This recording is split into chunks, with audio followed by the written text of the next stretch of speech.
Welcome to The Explainer. Today, we are diving deep into the psychology of something we all do, changing our minds.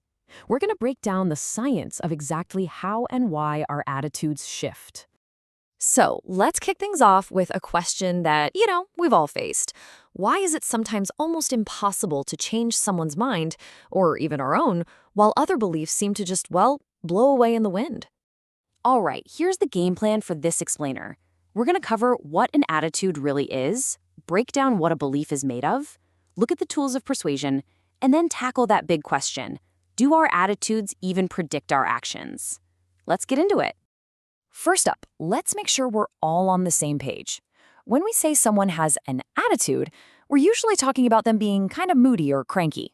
But in psychology, the word means something totally different and way more fundamental. So an attitude is basically your mental viewpoint. It's your perspective on, anything. A person, an idea, a product. It's this core evaluation, positive, negative, or just neutral, that guides how you think, how you feel, and what you do. Now, this is where it gets really interesting. Psychologists break attitudes down into 3 core components, and you can remember it with the acronym ABC. You've got the affective part, which is your feelings, the behavioral part, your actions, and the cognitive part, your thoughts. To really see how this works, let's take a look at a real-world example.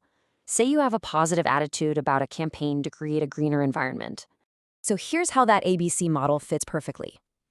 The cognitive part is your thought. Yeah, planting trees is vital. The affective part is your feeling. I love seeing green spaces, and it bums me out when I see deforestation. And the behavioral part is the action. You know what?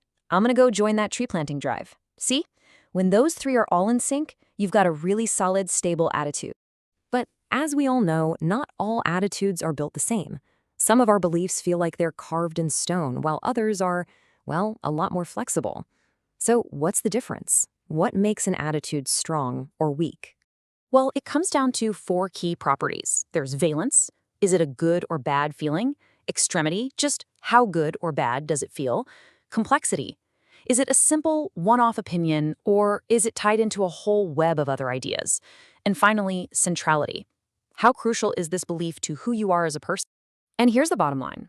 An attitude that's central to your very identity, that's really complex, and that's extremely negative, that's going to be incredibly hard to change. But an attitude that's simple, moderately positive, and doesn't really define you, that's way, way easier to influence. Okay, so now that we know what attitudes are made of, let's get to the main event. How do you actually change them? The art of persuasion isn't some kind of magic trick. It's a science, and it relies on a few key factors. The whole process really boils down to 3 things. The source, that's who's doing the persuading, the message, what's actually being said, and the target, that's the person whose mind you're trying to change. First up, the source. Who is delivering the message matters a lot. We're much more likely to be persuaded by someone we see as credible and trustworthy, right? You take laptop advice from an engineer over a random person on the street. And let's be honest, attractiveness helps too. We're just more open to hearing from people we like or find appealing. Okay, next up is the message itself. Is it trying to appeal to your brain or your heart? A rational appeal uses logic and facts, like saying a certain pressure cooker will save you money on fuel.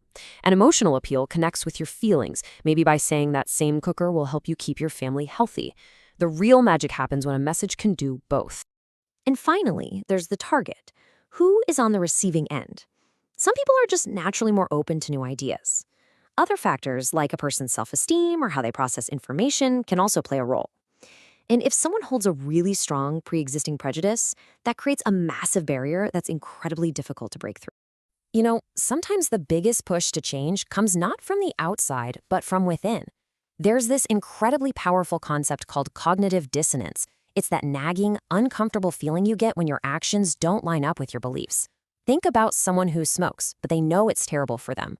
That internal conflict is cognitive dissonance, and to make it go away, something has to change. Either the belief or the behavior. Here's another way to look at our need for consistency. It's called balance theory. Imagine a little triangle. P is you, O is another person, say your friend, and X is a topic, like a new movie. We hate it when things are out of balance. So if you like your friend and you love this movie, but your friend hates the movie, that creates an imbalance. It feels weird. To fix it, you might try to convince your friend they're wrong, or maybe you'll start to think, the movie wasn't that good after all. Okay, this all leads us to a really, really big question. We know what attitudes are, we know how they can change, but do they actually matter? I mean, do our attitudes really predict what we're going to do? The answer might actually surprise you. It's not always.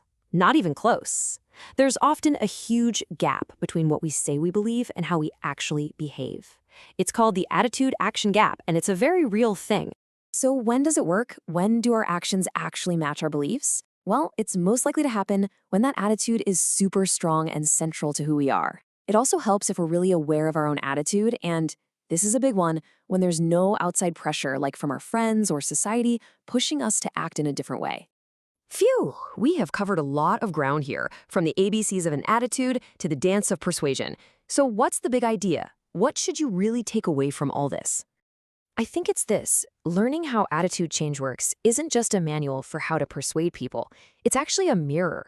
It gives us the tools to look at our own beliefs and ask, wait, why do I believe that? Where did that come from? And that is so important because these principles are being used all around you every single day, in ads, in political campaigns, in social media, everywhere.